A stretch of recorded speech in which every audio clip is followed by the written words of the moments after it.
Miguel should evaluate each disposition based on the type of trait or belief he wants to assess. Miguel should also take into consideration his own context, the nature of his students, his targets, and the level of comfort in using any particular approach or strategy.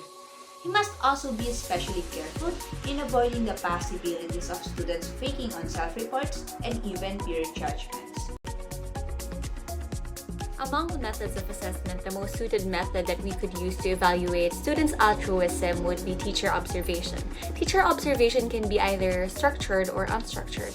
The fact that altruism is an overt behavior which involves acting out of concern for the well-being of other people, Miguel in his case can make several observations like listing down the positive behavior and negative behavior of students, and then afterwards he could create an interpretation.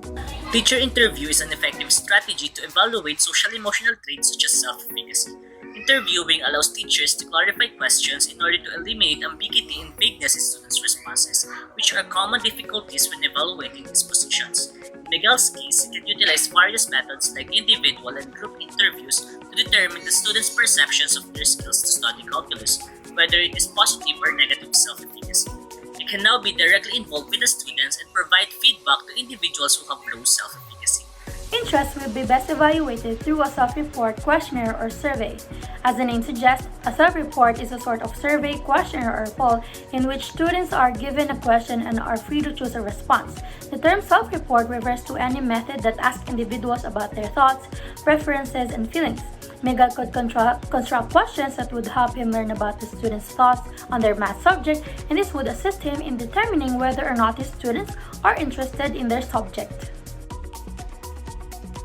Self-assessment serves as a guide and evaluation tool for students to determine whether they are progressing or failing to learn the lesson and struggling to meet the target objectives. By then, they took accountability because they were aware of their own strengths and weaknesses as students, which they could use to adjust and cope with new strategies to improve personal learning. Self-assessment does, in fact, assist students in managing their own knowledge acquisition. Incorporating this will be beneficial to the students because they will be able to develop self-directed learning skills such as self-awareness, self-discipline, self-reflection, and many more. With these developed skills from the non-cognitive assessments, they will be able to enhance their knowledge in calculus since they already know their strengths and weaknesses. In addition, Teacher Miguel can formulate instructions that are appropriate and modified based on the evaluations from the non-cognitive assessments. I believe that Miguel must be aware of the following.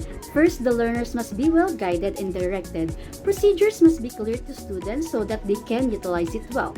Next is patience. It took a period of time for students to adjust to this setup of self-evaluation. They will not receive the usual feedback from their teachers anymore as it empowers independent learning. Miguel must check up on his students from time to time, especially when it's first time to utilize self-assessment.